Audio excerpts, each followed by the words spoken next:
Hi friend, আমাদের পাড়ার অবস্থা খুবই খারাপ। আজকে কি হলো জানো? দেওর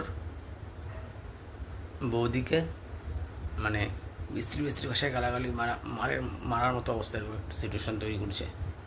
বাপরে বাপ, এত জোরে চিল্লাচ্ছে। দাদা বাড়িতে নেই, বৌদি একা বাড়িতে আছে। বৌদি হয়তো কোনো ভুল করছে কিংবা কোনো কথা বলছে, এই নিয়ে ওর দেওরটা এত জোরে জোরে ঝগড়া লাগছে। পুরো পাড়ায় এক জায়গায় জমা হয়ে গেছে, আমাদের জমা হয়ে গেছে। এখন কেউ ওর চিল্লানো দেখে কেউ সাহস পাচ্ছে না ওর বাড়িতে গিয়ে ওকে একটু চুপচাপ করাবে। তো বাঞ্চত, আমার মুডটা খারাপ হয়ে গেছে, খারাপ। ডাইরেক্ট গেলাম আমি ওর বাড়িতে। আমি বাড়িতে গেছি, এই কী হয়েছে রে, কী হয়েছে রে, চিল্লাচ্ছিস কেন, পাড়ার লোক এক জায়গায় করছিস কেন বাঞ্চত? আমি ওকে বললাম। ও তারপর আসে ফট করে আমার কাছে এসে বলে কি, শিবুদা যে আমার সাথে খুব খারাপ ব্যবহার করছে আমার বৌদি, ওই জন্য। আমি তো আবার বললাম, এই তো লাইন আসলি না, তোর ভয়ে তোদের বাড়িতে তোর ঠেকানোর জন্য কেউ আসতেছে না, তো চিল্লাচিল্লি করতেছিস। হ্যাঁ, ও একা আছে বাড়িতে, মেয়ে ছেলে মানুষ, কী দরকার চিল্লানোর পর?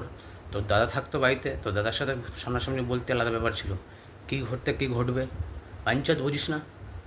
কয়েকটা এরকম বালছাল জ্ঞান দিলাম। জ্ঞান দেওয়ার পর জায়গাটা ম্যাটারটা ঠান্ডা করলাম। ঠান্ডা করার পর ওর বৌদি আবার আমার কাছে দৌড়ায় আসলো। কই দাদা দেখো, দাদা দেখো আমার সঙ্গে এরকম এরকম করতেছে, কান্না করতেছে, বাল দেখো আমার সঙ্গে এরকম এরকম করতেছে। তো দাদা বাড়িতে নেই, আমার সাথে ঝগড়া করতেছে, মারামারির মতো অবস্থা সিচুয়েশান। তারপর আমি ওখানে একটা ভালো একটা অন্যরকম রোল নিলাম। চলো ঠিক আছে ঠিক আছে, যা হয়েছে হয়েছে, চারো এখন বাদ দাও, এখন নিজের মতো খাওয়া দাওয়া করে নিজের রুমে সবাই চলে যাও। ফোন করে ঝগড়াঝাটি করো না, ঝগড়াঝাটি করলে ওর ফলাফল খারাপই হয়, ভালো হয় না। এইসব বাল বুতুয়া বলে জায়গাটা ঠান্ডা করলাম।